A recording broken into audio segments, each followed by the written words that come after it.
మా ముఖ్యమంత్రి గారట చంద్రబాబు గారితోని ఎందుకే మీరు అంత పరిశీలన ఇస్తున్నారు? చంద్రబాబు గారితోని ఈ విభజన జరిగి దాదాపు 10 ఏళ్ళు అవుతుంది. విభజన చట్టంలో ఉన్నటువంటి పరిష్కారం చేసుకున్నాము, దాని మీద చర్చలు చేసుకున్నాము, శాంతియుతంగా పరిష్కారం చేసుకున్నామని చెప్పి చంద్రబాబు నాయుడు గారు, ఆంధ్రప్రదేశ్ ముఖ్యమంత్రి చంద్రబాబు నాయుడు గారు ప్రబోధనలు పెట్టారు.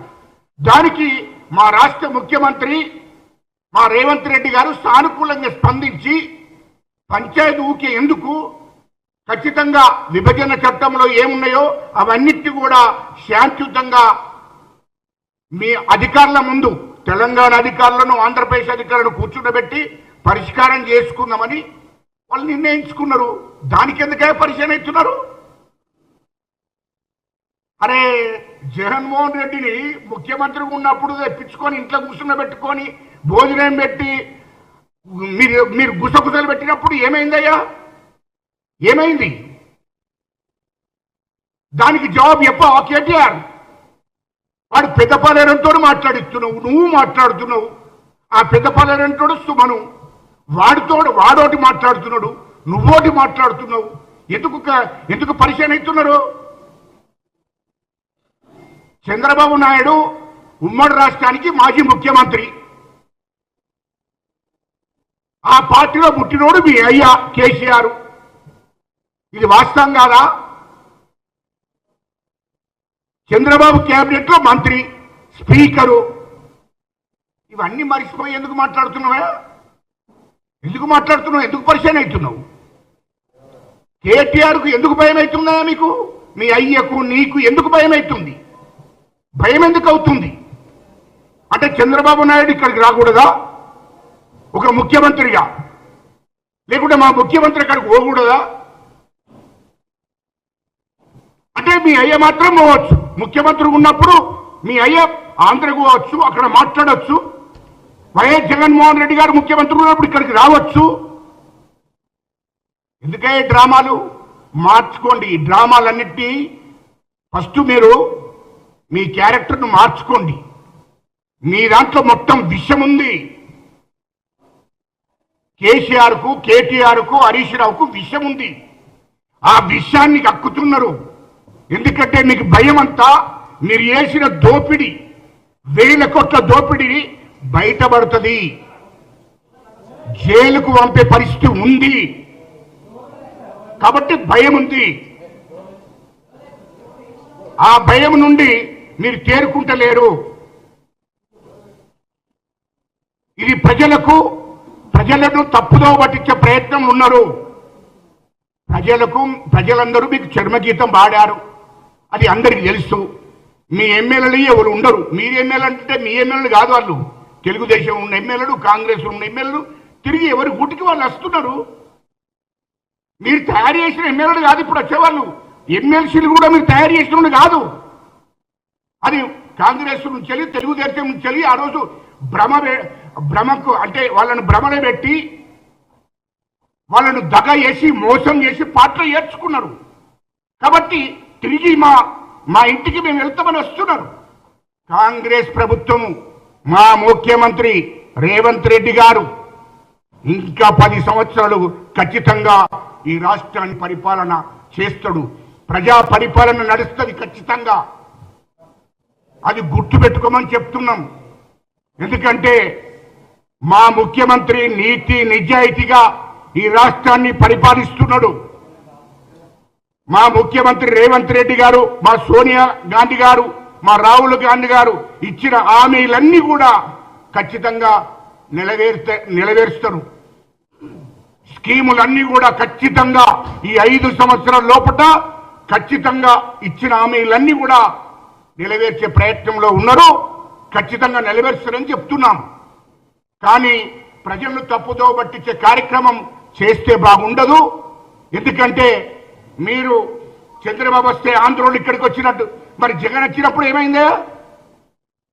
జగన్మోహన్ రెడ్డి ముఖ్యమంత్రిగా ఉన్నప్పుడు ఆయన ఆంధ్రనే కదా, ఆయన ఇక్కడికి వచ్చిండు కదా.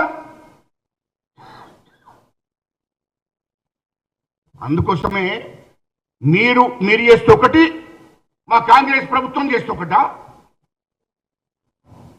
నువ్వు జగన్మోహన్ రెడ్డి గారితో ఒప్పందం కుదిర్చుకున్నది తెలంగాణ 2014లో గుర్తు చేయన్నా నేను మొత్తం బయట పెట్టుకుంటావా?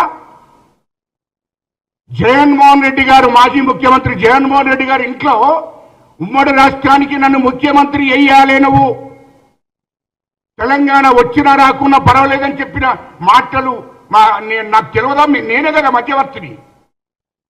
మీరు తెలంగాణ ప్రజలను మోసం చేస్తున్నారు.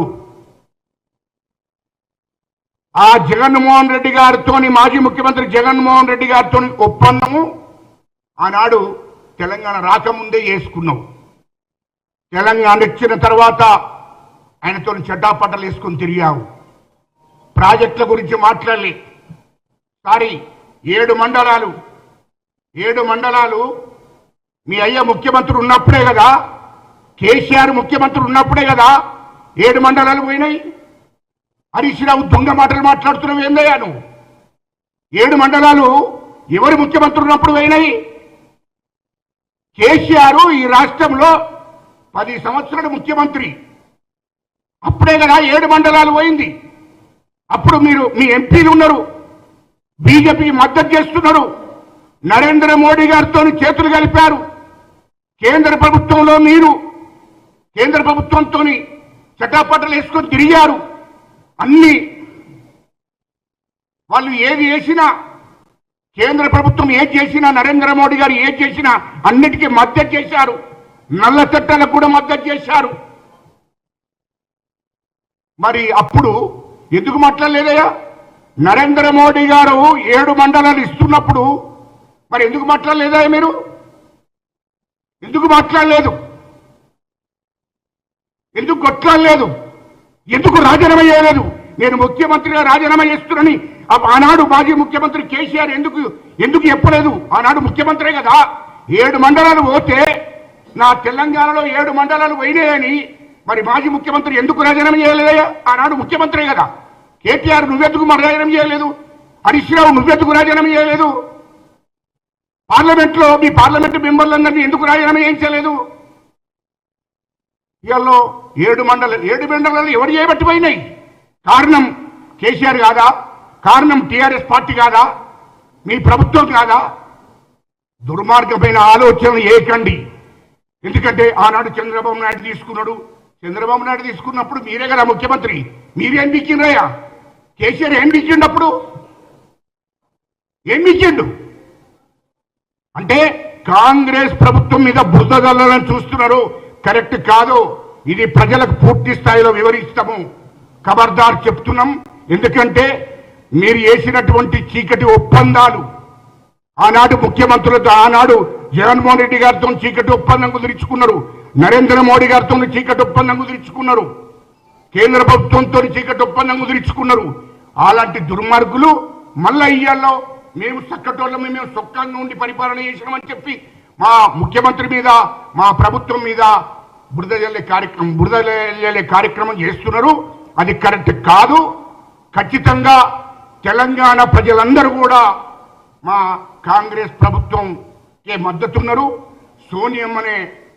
సోనియమ్మ గారికి మద్దతున్నారని చెప్పి ఈ సందర్భంగా తెలియజేస్తున్నాం.